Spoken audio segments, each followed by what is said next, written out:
50 marks missing in CBSE 12th exams. Yes, बिल्कुल बहुत सारे बच्चों के साथ ऐसा हुआ है कि 15, 20, 25, 30, 50 नंबर तक उनको मार्क्स ऐसा लग रहा है कि वो एक्सपेक्टेशन से बिलो आए हैं। उसकी बहुत सारी वजह हो सकती है। जो उसमें सबसे ज्यादा देखने को वजह इस बार मिल रही है वो ये है कि ऑन स्क्रीन जो मार्किंग की गई है, दैट इज ओएसएम मेथड, जो सीबीएसई ने इस बार 12th में इंट्रोड्यूस किया था। तो उसमें क्या किया था कि आपको एक सिस्टम में बैठ के क्वेश्चन के मार्क्स असाइन करने थे।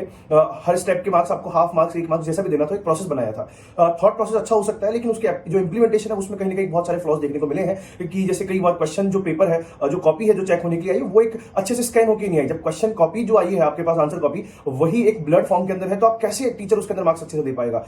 ये एक सबसे बड़ी प्रॉब्लम आई है। तो जो बच्चे 85 एक्सपेक्ट कर रहे थे, बहुत सारे बच्चों के उनमें 75 भी उनकी परसेंटेज नहीं बनती हुई दिखाई दे रही है। तो इस बार इसका इंपैक्ट जेईई मेंस में ये हो सकता है कि जो टॉप 20 परसेंटाइल है, जो 75% का क्राइटेरिया है, या तो वो रिड्यूस कर देना चाहिए या उसको हटा देना चाहिए इस साल, पर्टिकुलरली इस ईयर के लिए, जब शायद ऐसा लग रहा है कि जो ऑन स्क्रीन मार्किंग का इंपैक्ट जो बच्चों की परसेंटेज पे आया है, क्योंकि हम जानते हैं कि कोविड के बाद जो हाईएस्ट एवर डिप है अभी तक का, जो बच्चे पास हुए उनमें तो इतना ड्रास्टिक चेंज एक साल में नहीं आ सकता है। आप कह सकते हैं कि थोड़ा सा पेपर में आपने मार्किंग टफ भी की होगी, बहुत सारी चीज हो सकती है। आपने एक ये भी कहा जा सकता है कि हमने जो फ्लॉस थे, जो पुराने, जो एक तरह से टोटल कैलकुलेशन वाले, वो हटे। टोटल कैलकुलेशन वाली तो हटे हैं कि आपकी कैलकुलेटिव मार्किंग जो होती थी कि किसी की बच्चों की जो कैलकुलेशन एरर रिवैल्यूएशन में होते थे, रिकैलकुलेशन में जो बच्चों के मार्क्स एडजस्ट हो जाते थे, वो शायद इस बार नहीं होंगे। बस इतना चेंज हुआ है। लेकिन जो जिन बच्चों की कॉपीज जो है वो आपके पास अगर ब्लड फॉर्म में आई है तो उनकी कॉपी गलत भी चेक हुई होगी, तो उसका क्या, वो अभी एक क्वेश्चन मार्क बना हुआ है। अभी इस पे बहुत सारी चीजें चर्चा में चल रही है, लेकिन देखते हैं क्या होता है। लेकिन बच्चों के साइड से इतना ही कहा जा सकता है कि आप उसको कल चेंज नहीं कर सकते। तो आपको simply revaluation, copy checking, photo copy मंगाने वाला प्रोसेस को आपको फॉलो करना चाहिए,